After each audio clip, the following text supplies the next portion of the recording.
Good morning, everyone. Yeah, all right. So great to see all of you out here on this glorious day. My name's Maureen Sedonen, and I get the amazing privilege of being the CEO of Habitat for Humanity Greater San Francisco. This is such a remarkable day for us, and we're so pleased that so many of you were able to join us. We're here today in the most beautiful neighborhood of Diamond Heights to break ground on a very important project to us.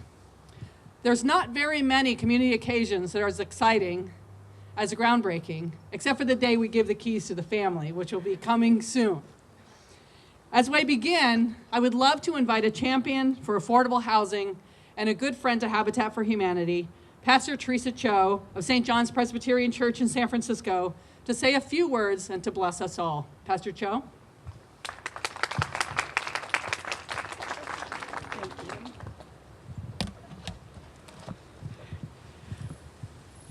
A house carries very significant importance. It's more than just a shelter. For some, it is a sanctuary, a place of rest, a place of protection, and a place of belonging. For my parents who immigrated to the U.S. from South Korea, a house was a dream. However, their dream didn't stop at owning a house for themselves, but being able to provide a house for their children and grandchildren. 20 years ago, when I moved to San Francisco, newly married, my parents' dream was realized as they helped my husband and I purchase our first home. And it's why I chose to wear this particular stole today. This Korean fabric is called sekdong, meaning many colors. During very difficult times throughout Korean history, parents would don their children in these colorful fabrics as a symbol of their hopes and dreams for them. Therefore, those who wear this pattern carry the hopes and dreams of the community. I wear this today carrying those dreams that many of us have for not just housing, but affordable housing. To make this dream come true, it truly takes a community to put forth the sweat equity, to push forth just policies, build the foundations, network the resources, and carry the hopes with determination. I love that the homes that will be built here on this land begins with community. City officials, faith leaders, volunteers, neighbors, homeowners, and home dreamers, which truly makes this house not a my house, but an our house. In the Korean language, the possessive pronoun my is rarely used. Instead, we use our. My house is our house, my dream is our dream, my land is our land. However, when we say our house, we also carry the responsibility of not only the hopeful future, but the historical past, so that our dreams are not at the expense of others. That is what it means to be in community. So in this spirit, I would like to share this house blessing by poet Jan Richardson. First, acknowledging that this land is located on the unceded ancestral homeland of the Ohlone people, who are the original inhabitants of the San Francisco Peninsula. Think of the year as a house, door flung wide in welcome, threshold swept and waiting, a graced spaciousness, opening and offering itself to you. Let it be blessed in every room. Let it be hallowed in every corner. Let every nook be a refuge and every object set to holy use. Let it be here that safety will rest. Let it be here that health will make its home. Let it be here that peace will show its face. Let it be here that love will find its way. Here let the weary come. Let the aching come. Let the lost come. Let the sorrowing come. Here let them find rest, and let them find their soothing, and let them find their place, and let them find their delight. And may it be that in this house of a year that the seasons will spin in beauty, and may it be in these turning days that the time will spiral with joy, and may it be that rooms will fill with ordinary grace, and light spill from every window, with welcome to the stranger, calling it home. Amen.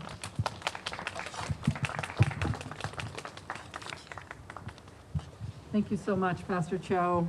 We appreciate you and your congregation for your friendship, for your advocacy on housing, and for your ongoing support.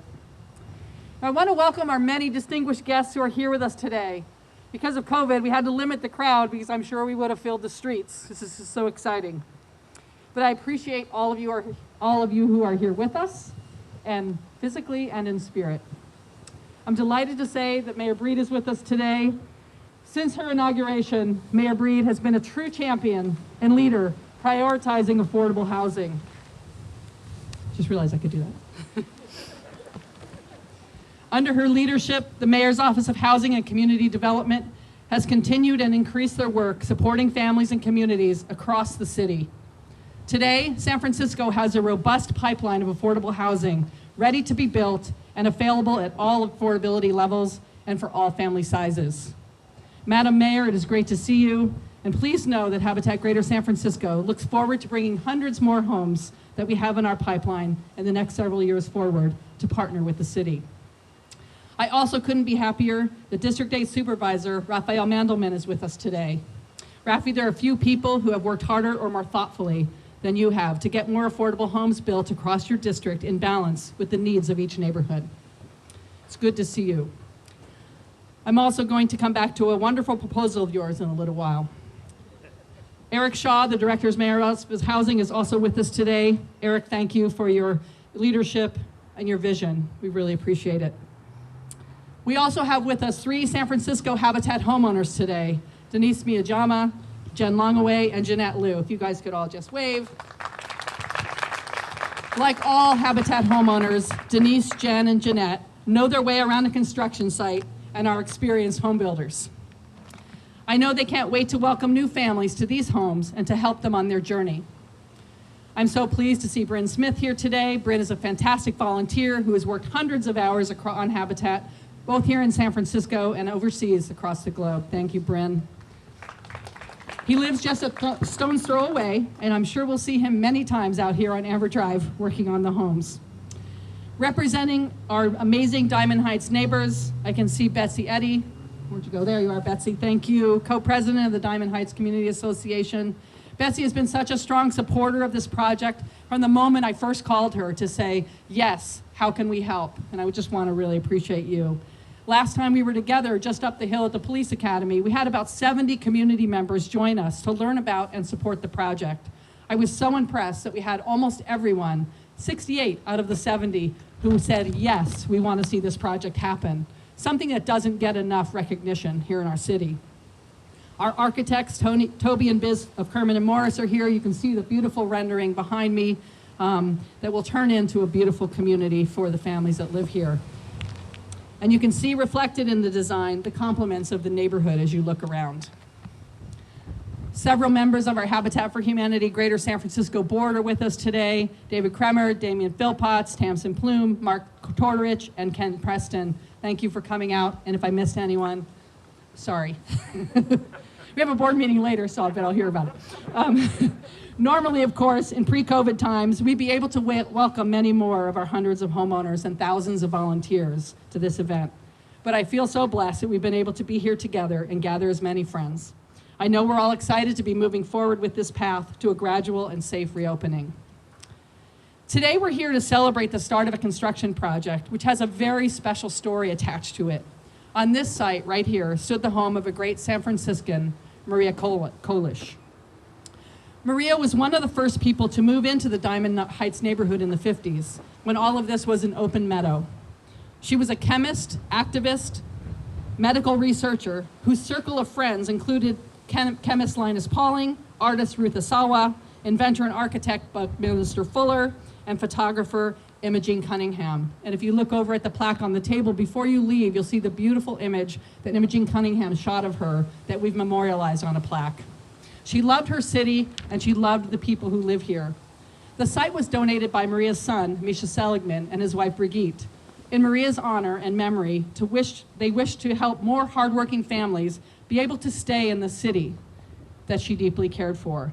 Today, Misha, at 99 years old, is resting comfortably at home with Brigitte, and he's looking forward to seeing a video of us all later today. The plaque recognizing his mother will be affixed to the building when it's finished. The sculpture of Maria is actually based on a photo by Imogene Cunningham that's held in the San Francisco Museum of Modern Art. This will stand as a reminder to all of the incredible life Maria left and her generosity to families in San Francisco.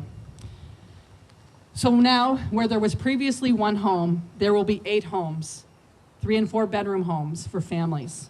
This type of urban refill project, typically more manageable numbers on units on smaller parcels of land, has enormous potential to contribute significantly to the number of homes that low-income people can become homeowners in San Francisco. That's why we're so supportive of sensible proposals, such as those by Supervisor Mandelman, to make it a little easier to build smaller-sized projects in certain locations that are in keeping with the neighborhood character, density, and transportation availability. Just yesterday, the supervisor introduced legislation to make 4-unit buildings easier to build on corner lots, and we warmly support that effort. So what makes a Habitat project? Well, at Habitat, all of our homes are affordable homeownership. Let me say that again. They're affordable homeownership. Because we know homeownership allows families to realize potential, to build wealth and equity, and to accomplish their dreams. Habitat serves as both the general contractor, the developer, and the mortgage lender with a 0 down, 0% interest loan for our families. We cap all families' housing costs at 30% of their income. This provides predictability, stability, and for the next generation, and for this generation as well. Our homeowners each invest 500 hours of sweat equity working alongside their neighbors and the community. They will be joined by hundreds of volunteers who live and work in San Francisco and who want to make sure that families have a chance to stay and plant their roots in the community. These homes are also forever affordable, as Habitat buys them back when families are ready to move on, either to market rate homes or relocate after their children are grown, and the process starts over again with another family. Madam Mayor, you know that San Francisco loves volunteers. Pound for pound, we have the most committed and generous people in the country right here in San Francisco. We've already been inundated with offers from volunteers who are anxious to safely get back to work after this past year of quarantine. All of this will be supported by Habitat's incredibly professional construction staff, who throughout the pandemic did not miss a beat and have kept all our construction sites humming safely and productively across our region. I'm so proud that Habitat San Francisco is building in San Francisco again. I'm so proud to see so much affordable housing going on in our great city, from this Diamond Heights project to India Basin. Oops, I lost my place, there we go. And also the Balboa Reservoir project, approved by the Board of Supervisors last year. We're excited and proud to be homeownership developers in these projects. This project is being supported by the Mayor's Office of Housing and Community Development with $1.5 million in construction and permanent financing. Just like so many affordable developments around the city, the Mayor has taken a lead to drive them to the finish. I want to acknowledge and call out Eric Shaw for his leadership and thank him. Eric was so thrilled when he learned that 85% of Habitat's homeowners were BIPOC families in San Francisco, doubling the national and state averages. We look forward to carrying this legacy forward in all of our projects. And as our reopening process proceeds, we listen carefully to the guidance from local government. We look forward to restarting our critical repair work, which has helped so many of our neighbors stay safe and warm in the homes that they know and they've been in for a long time, especially in the Bayview in San Francisco. Thank you for being here. I'm delighted to introduce you to the woman who really needs no introduction, the incredible and inspiring leader, Mayor London Breed. Madam Mayor, welcome. Thank you. I had to put my hair back. It's kind of windy out here. Well, first of all, let me just say how excited I am about this project. And I am not surprised that the community here in Diamond Heights rallied together to support it.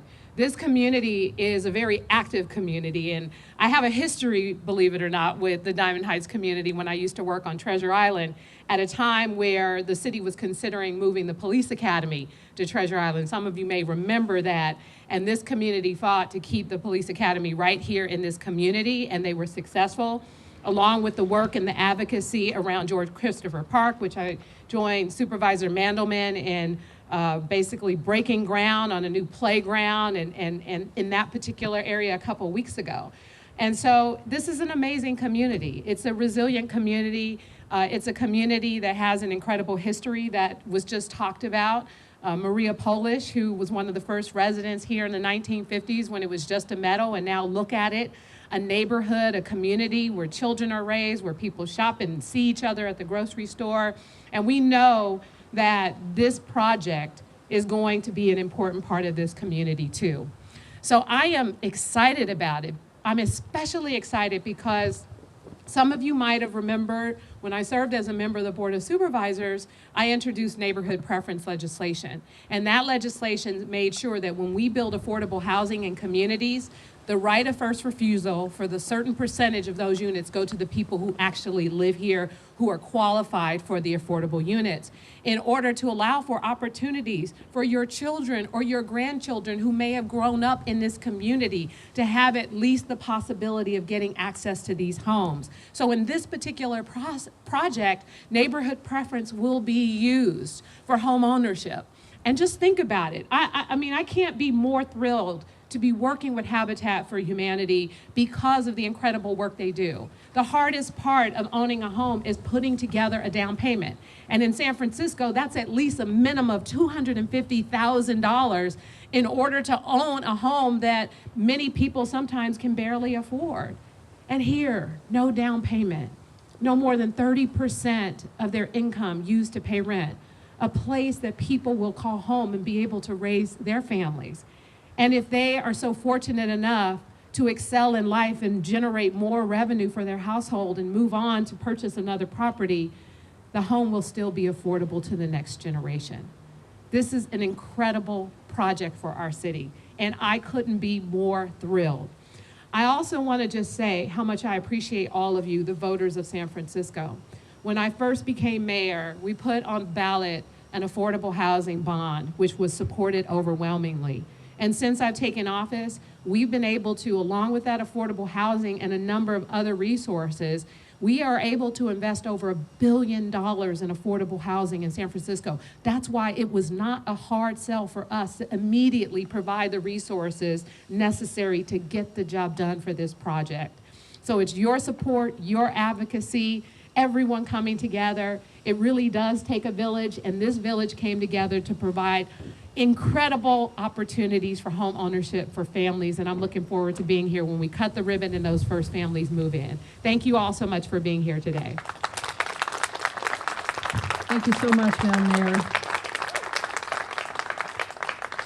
Now I want to introduce someone well known to us and well known further afield for his thoughtful approach to fostering an environment in which more affordable homes can be built. I'm delighted to welcome Supervisor of District 8, Raphael Mandelman. Mr. Supervisor, welcome. Thank you, Maureen.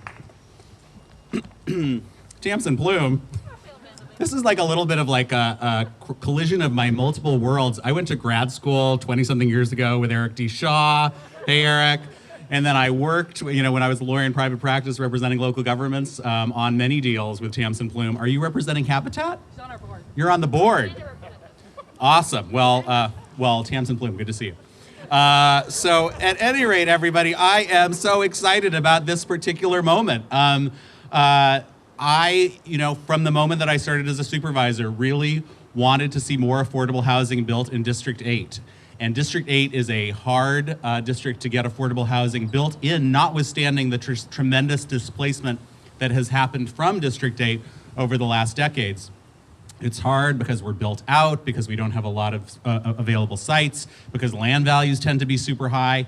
And I have, from our very first meetings with Mayor Breed, I have been asking her for help with affordable housing in District 8, and she has been delivering. She acquired a big giant property on Market Street that's going to be housing for LGBT queer seniors and friends. And this particular project is really exciting. And required MoCD and Eric Shaw to do a little outside the box thinking about how to use MoCD funds. In District 8, small projects like this, habitat projects, affordable home ownership projects make a lot of sense on these small sites, but hadn't been something that MoCD had been funding before. And I'm sure partly through the intervention of our mayor, but also through the eminent good sense of doing things like this, MoCD showed some great flexibility around being able to fund this. I have all sorts of people here who I should probably thank. Got the mayor in there, got Eric Shaw, of course, Habitat for Humanity and the tremendous work you do and your persistence. And you're pushing us to think outside the box about getting this project done. All of the volunteers, and of course the neighbors. Betsy deserves praise all the time in every way. But it's wonderful to be in a neighborhood that is welcoming affordable housing and wants to see affordable housing built here. And I'd love to say that this was really courageous for me to stand up and have this project here. The neighborhood wants it. People have been emailing us and saying, when's this thing getting done? So there is excitement and enthusiasm, and of course, finally to Misha Seligman and his family for making this opportunity available. This is exciting. Thanks, everyone. Thank you so much, Supervisor Madelman. So as we get ready to mark the occasion with some photos, we're going to actually put some shovels in the ground. I want to thank everyone for being here and for lending your support. Thank you, Mayor Breed, Adam Breed. You're well served by your wonderful staff. They were amazing to work with. Thank you, Supervisor Madelman and your team, also amazing. And thank you to our neighbors here in beautiful Diamond Heights. We can't wait to see you all out on the construction site in the spring. Be ready to start with our volunteers, right, Aaron? And all our community of homeowners, volunteers, board members, staff, donors, thank you, thank you, thank you.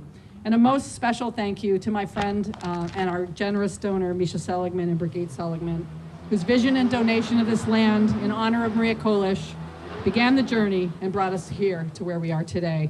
Thank you all. Thank you very much. We really appreciate you joining us. So we're going to move over to some photos. Thank you. 3, 2, 1, turn that dirt. Yeah. Don't turn it too much. All right. We're in business. Yeah. Let the wild rumpus begin.